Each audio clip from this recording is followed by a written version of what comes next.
টানা ৩ দফা কমার পর ফের দেশের বাজারে বেড়েছে সোনার দাম। বৃহস্পতিবার সর্বশেষ সমন্বয়কৃত দাম অনুযায়ী দেশের বাজারে সোনা বিক্রি হচ্ছে। সবশেষ সমন্বয়কৃত দাম অনুযায়ী বিক্রি হচ্ছে রূপাও। মঙ্গলবার রাতে 24 ঘন্টার ব্যবধানে দেওয়া এক বিজ্ঞপ্তিতে স্বর্ণের দাম বাড়িয়েছে বাংলাদেশ জুয়েলার্স অ্যাসোসিয়েশন। এবার সোনার 22 ক্যারেটের এক ভরিতে ১,৫৬৩ টাকা বাড়িয়েছে সংগঠনটি। নতুন দাম অনুযায়ী সবচেয়ে ভালো মানের বা 22 ক্যারেটের প্রতি ভরি সোনার দাম ১,৫৬৬ টাকা বাড়িয়ে নতুন দাম নির্ধারণ করা হয়েছে ১,৬৯,১৮৬ টাকা। ২১ ক্যারেটের এক ভরি সোনার দাম ১,৫০৫ টাকা বাড়িয়ে ১,৬১,৫০০ টাকা নির্ধারণ করা হয়েছে।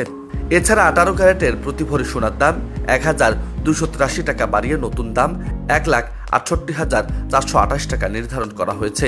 সনাতন পদ্ধতির প্রতি ভরি সোনার দাম ১,০৯৭ টাকা বাড়িয়ে নতুন দাম নির্ধারণ করা হয়েছে ১,১৪,৪৩৬ টাকা।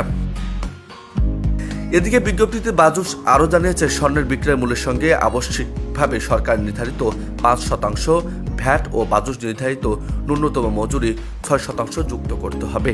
তবে গহনার ডিজাইন ও মানভেদে মজুরি তারতম্য হতে পারে। এর আগে সর্বশেষ গত ১২ মে দেশের বাজারে সোনার দাম সমন্বয় করেছিল বাজুস। সে সময় ভরিতে ৩,১৩৮ টাকা কমিয়ে 22 ক্যারেটের এক ভরি সোনার দাম ১,৬৭,৬২৩ টাকা নির্ধারণ করেছিল সংগঠনটি। নিউজ ডেস্ক, বার্তা 24।